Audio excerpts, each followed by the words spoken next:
a little time for questions. So the remainder of the time that's going to, it's going to be with questions and answers. And also, this will give me a chance, as I answer questions, to put things in the chat. So that way you can be connected to the resources that was spoken of, regarding the artist, as well as the books mentioned. And also, if you have any other questions, we can we can address those. So please feel free to ask your questions as I type in the chat some of these resources. Thank you so much for coming, and we are opening for questions or comments. And you don't have to raise your hand, you could just speak, and I'm gonna be typing.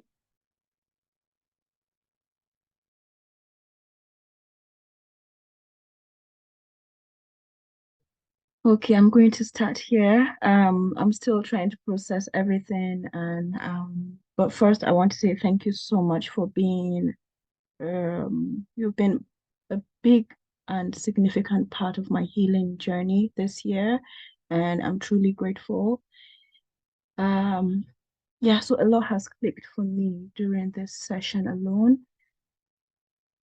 I've been on a journey of harnessing my voice, and this year has been all about sharpening it.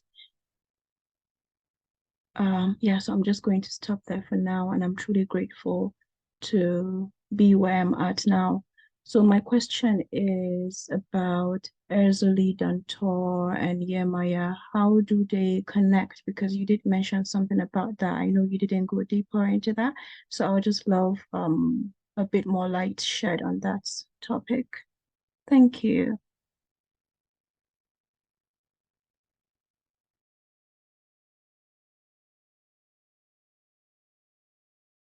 Okay. Thank you so much, Nafisa. I was actually like trying to type in this book title as you were speaking, so it took me a minute to switch back. Thank you so much for your energy, and it's having y'all here that motivates me continually. Well, besides the fact that if I don't do what I'm told to do, the ancestors and my spirit guides are going to kick my butt. Besides that, it's your time and your energy being here that really allows me the space to continue to do what I do. So I thank you so much for your time and your energy. And what you said, it's motivating me. It really touched my heart space, and is pushing me to do even more and greater, for the collective. Ezuli, your question was, Ezuli Danto and Yemaya. Now, the connection is they are they are mothers. That is their energy. And really, Ezuli Danto is the name that is given to this mother in Haytian Vodoun. And Yemaya is simply the name that is given to Ezeli Danta in Yoruba. It is the name that is given to Ezeli Danta in Santeria. In Egyptian culture, she is called Sekhmet. And we are still speaking of the same person. She is referred to as Sekhmet. She's referred to as Bastet. She's referred to as Isis. She's referred to as Ma'at in the Egyptian culture. In the Greeks referred to her as Athena. Okay, so many of us have heard of Athena, but we haven't heard of Yemaya.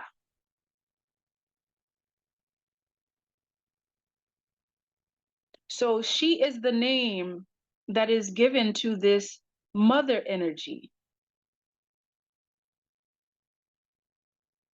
She is a fighter. She is a protector. She protects her children at all costs because she is the mother of love. She protects love energy. So hopefully I answered your question correctly. See, Yemaya is portrayed differently in Yoruba culture.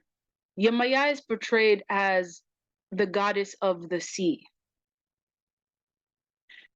And essentially, her qualities, her energy is the same as the energy of Ezili Dantal.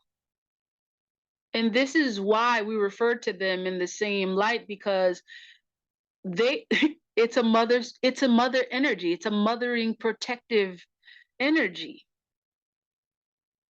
Whether you speak of Yoruba culture or Haitian culture or ancient Egyptian, I don't like to say ancient Egyptian, Egyptian or Kemet, we are speaking of this same protective motherly energy.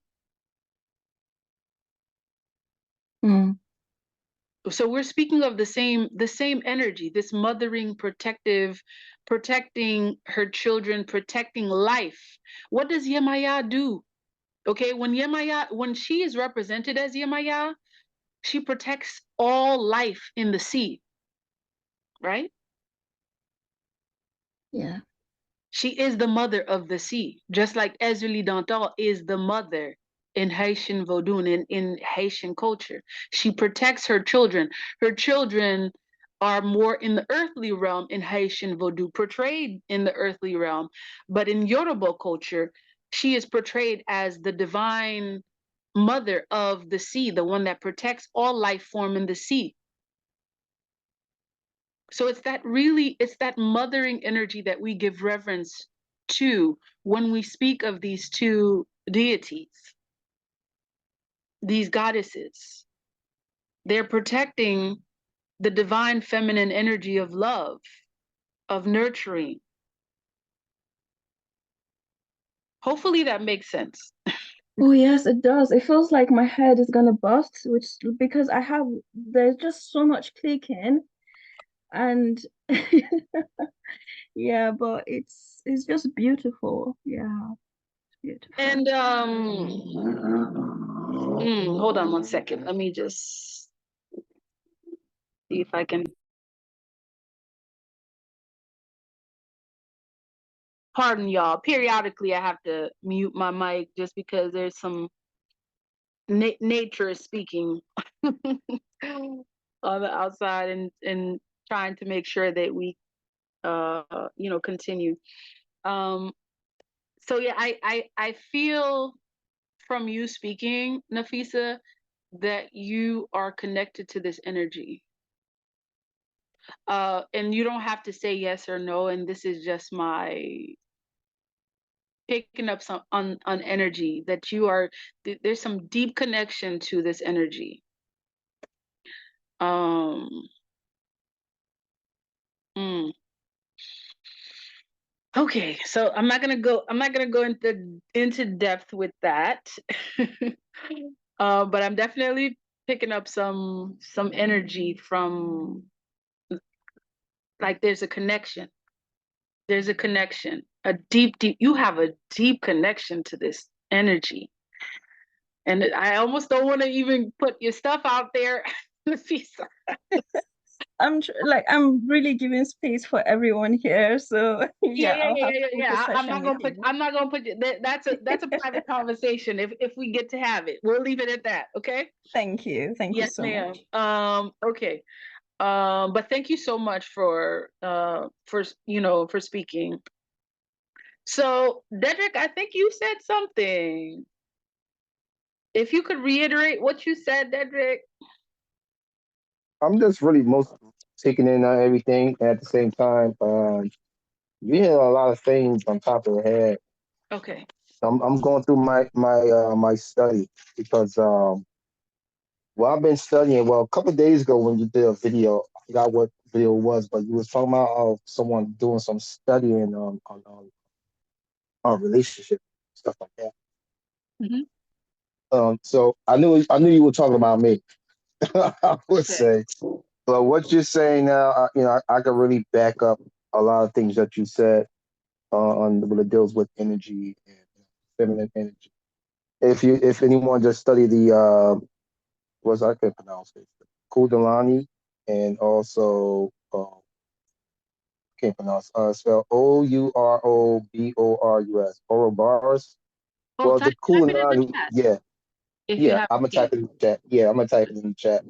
But the Kundalini, it deals with feminine energy and also deals with chakras, and that's the energy it helps protect.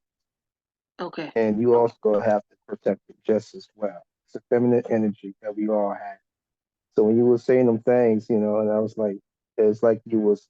I would say it's all correlated. It's all related. Basically, it's all related. So the knowledge may get taught differently when it comes to different cultures or different civilizations. It's still the same, and it Yes. all originated right out of the tree of Africa. We all spring from that same tree, so it's still the same. And Yes. also deals with the Ouroboros also deals with the yin and yang. Also, you mentioned the yin and yang. So, like if you look at the Ouroboros, those who are familiar with it, you see that there's the two dragons devouring each other up, which it looks very similar of the yin and yang that the Asian people use with it. Some people say it's a fish, some people say it's a serpent. But it's very related. So everything you would Mm, is hitting all on top of the head of what I'm saying. I mean, what I've been studying in the past. okay. Okay. That's it. Okay. Thank you. Thank you for sharing that. Okay, so I just noticed that so my computer keys are acting up. Or let's just say I need a new computer. So I typed in George James, okay, who is the author of Stolen Legacy. It's supposed to be stolen, not stolen. So it's Stolen, okay, legacy. And the other, that's the book that talks about African what is it? Greek philosophy being stolen from ancient Egyptian um legacy. So it's called Stolen Legacy by George James. That's the name of the book that you can read to refer to what I was speaking on regarding ancient Egyptian culture. Oh, thank you for typing that up, Dedrick. So it's called Uroboros. I think that's Yeah, how you I pronounce think that's how it's pronounced. Yeah, because it. it's you got the double head serpent and you Okay, got the one serpent. It coils into a circle. okay. When you talking If about relationship, I don't mean to cut you, off, but when you talk no, about no, no, go relationship, ahead. it falls into the double head Ouroboros, where they both devour each other. So you got that's basically it's the male and female. And you were talking about marriages of the gods and the goddesses. So this with the energy. So what's when a couple gets together, uh, the woman Ouroboros and the man's Ouroboros comes together. Their Ouroboros devour each other when they become one. Could you put the name of the book that you're reading regarding this, or was it a talk? No, this is just a talk about study. Like I'm going through study something. Okay, okay, wow, I'm this is personal study. interesting. Yeah, yeah. I'll share more information with you all because it's a lot. It's a lot.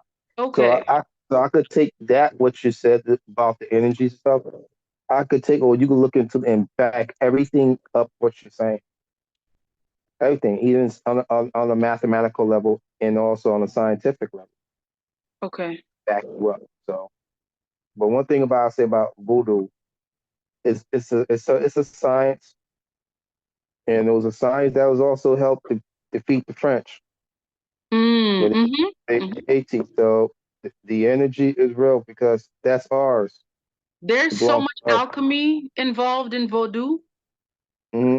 There's so much alchemy and like science and See, they call it. See, they call it alchemy, but we call it voodoo, or we may call it some other names, whatever else was part of African culture, civilization. So, they, like you said, they got that from us. All the Greek stuff, they got all that from us. Absolutely, absolutely, and it's documented. It's documented. There are so many different texts that you can read to back this information up. Like this is not conspiracy theory. This is facts. There's data on this, that this stuff came from us. So if I could ask again, I'm having some, my keys are not functioning the way that they should on this computer. I'm in the process of getting a new computer. I really am. If someone can write down the name of the artist for me, and I'm gonna spell it. Her name is spelled Hersza. That's her first name, Hersza. Again, it's spelled Hersza. Her last name is spelled B as in boy, Arjon. That's the name of the artist. Because if I typed it in right now, the keys acting the way they do, it would come out looking like the Stolen Legacy, that read Stolen. So if you have a chance, you could type that in there. Thank you so much, Nadine. Okay, so that's the artist that you can refer to. And there's a book that she did. It's called Ancestral Rays. The book is called Ancestral Rays. It is one of those that may not be easy to find. And that doesn't mean for you not to go look. Because I actually tried to get a copy on like the publishing, I think, company that she published it with, and they said something about it being out of print. Um, but there's other sites that you can look. But that's the name of her book. It's called Ancestral Rays. It's like you can say it's a pictographic, I think, is that the word that they use? She documents the existence of the goddesses in pictures. This is her original art.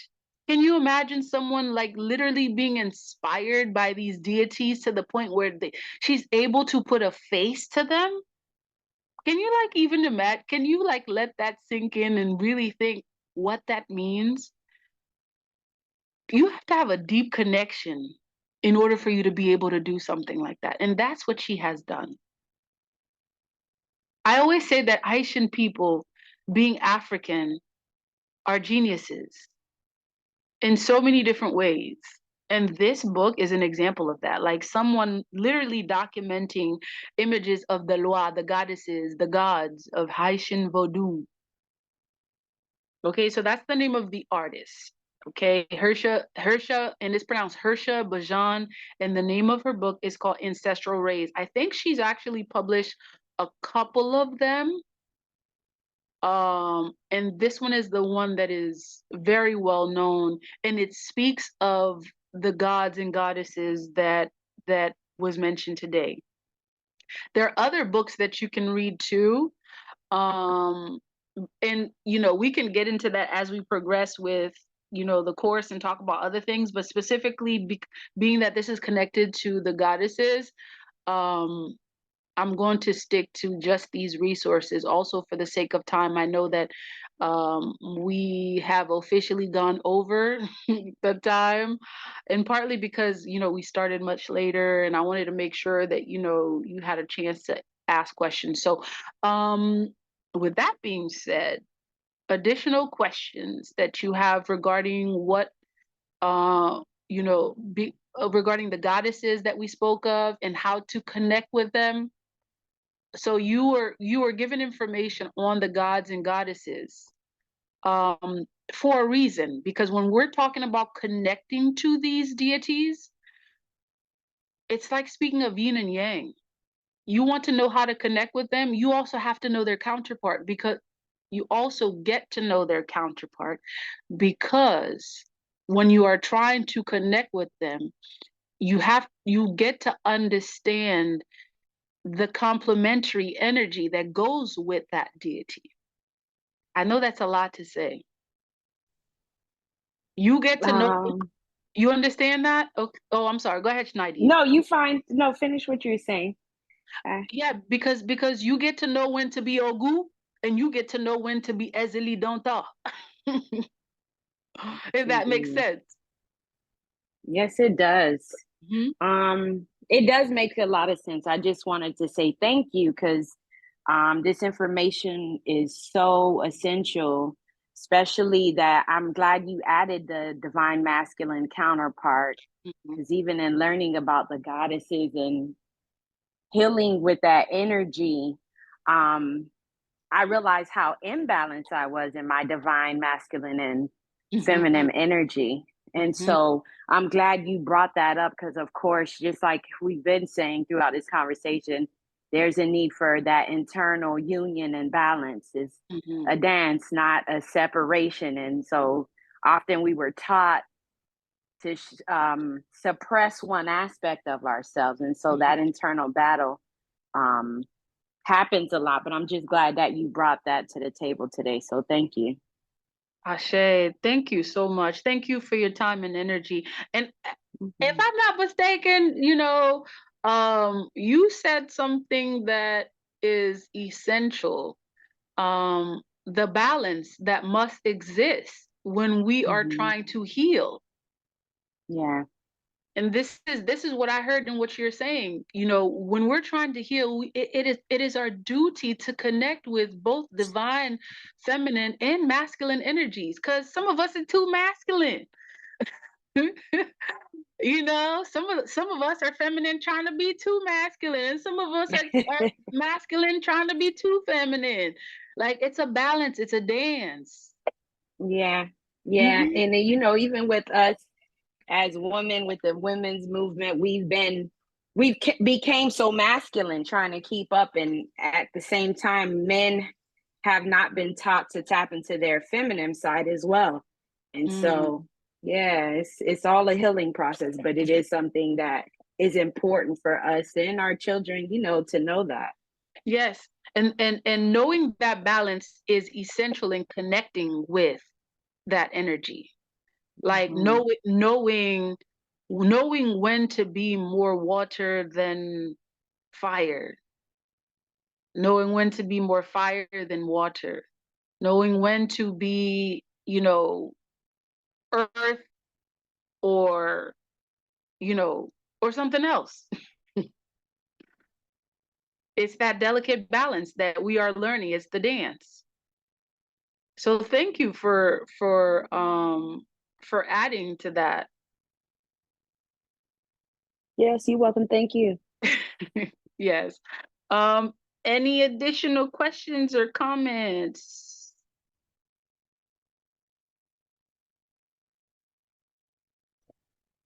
This is a comment. I was just thinking about this whole dance, the abundance, the dance between the masculine and the feminine, the Ouroboros, the yin and the yang. Mhm. The comment is the masculine, the healed masculine or the healing masculine, who is the divine masculine, is actually an intuitive masculine. That means they've learned to go with their intuition. So Mhm. they don't necessarily have to um express what they're feeling. They go with it. That's the divine masculine. Mhm. And then the divine feminine is the embodied feminine. That means she has learned to embody her masculine and ooh, and Mhm. can manifest this way. So Mhm. yeah, that's my takeaway here. Thank you. Anyone want to add to what Nafisa just said?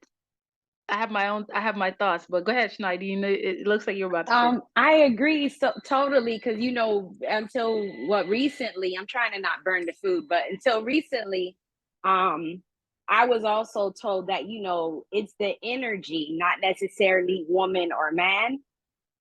And so I hear what Nafisa is saying because sometimes people think when you say divine masculine and feminine energy, that means male or female. For me, I'm mainly focused on the energy of, like, for me, for example, for a long time I didn't know how to activate the protector in me to like self-protect. Mm. And so I had to learn of that masculine energy that's already in me.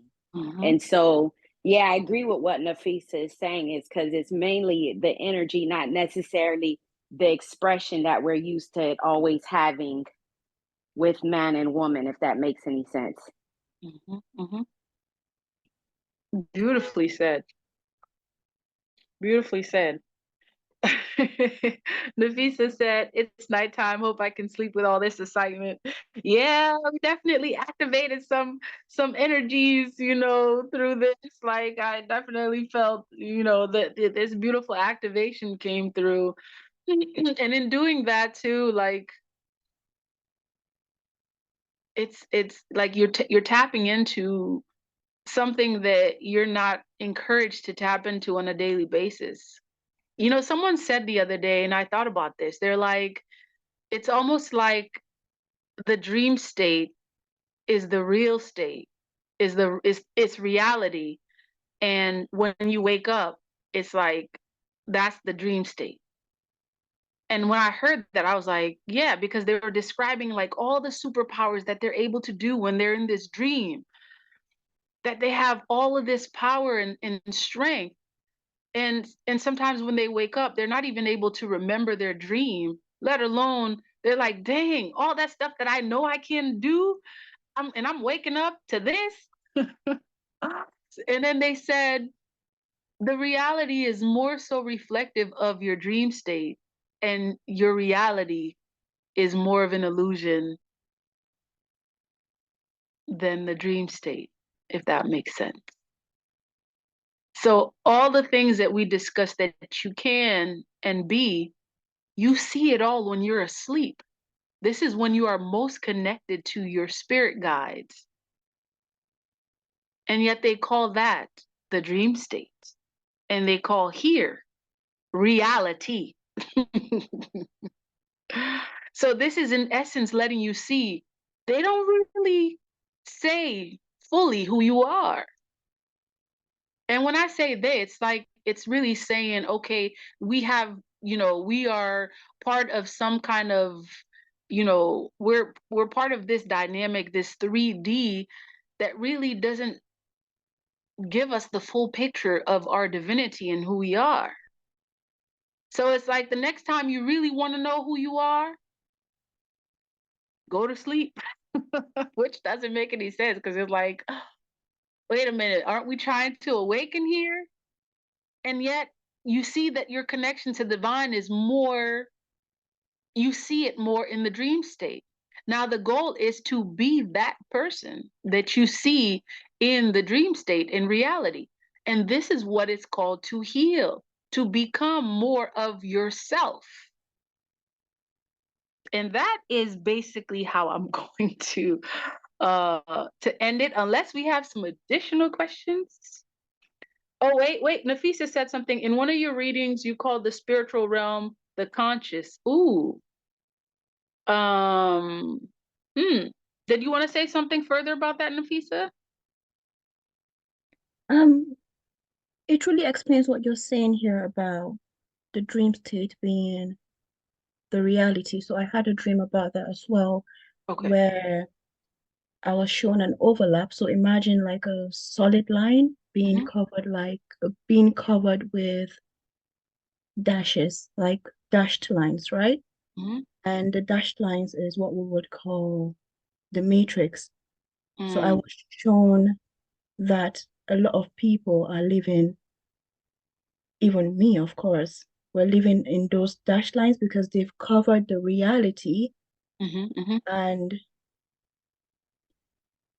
I'm trying not to break down here, but it's made it to feel like we're living in those dashed lines. So a lot of people, that's why you will be called crazy for being in the real reality, because the real world is covered by those dashed lines. Yeah. You said it perfectly. And I understood and overstood everything that you said. Because, oftentimes the ones that are living outside of that line. Remember how you were in school sometimes, you know, when you were drawing, they're like, don't color outside of the lines. You have to color inside of the pictures. Well, guess what? Some of us actually, we don't mind coloring outside of the lines, because in doing that, we end up finding out that there's a whole nother picture hidden outside of that picture. So go ahead and color outside of the lines. That's what we're talking about. Go ahead and color outside the lines. You're not weird for doing that, but you're told to when you're little, and we don't know the significance of that. And as you get older, guess what? You maintain yourself inside of that line, and you never know fully who you are. You maintain yourself inside of those lines, and you never know who you are. So I say, color outside of those lines. And that's what they call abstract art. And some of the most brilliant minds were abstract artists. Van Gogh, Dali, who else? Oh, Basquiat. Yeah. Basquiat was a genius. Very abstract. His art is going now for like millions, if not billions of dollars. But I bet you they didn't tell him of his genius during that day.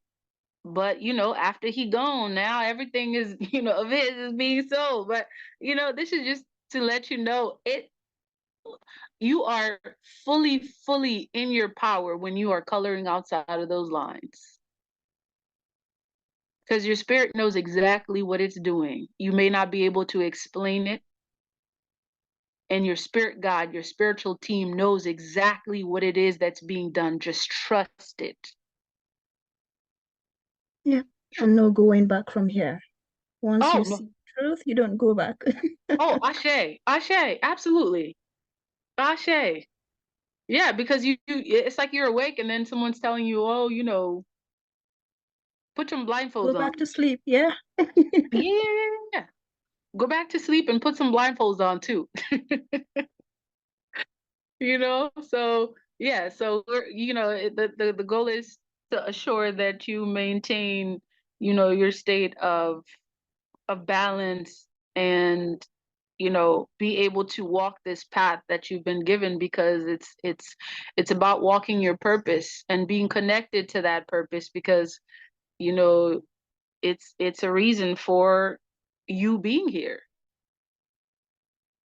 Many of us take lifetimes to figure that out, never even knowing that, oh wait, there's a reason I was born.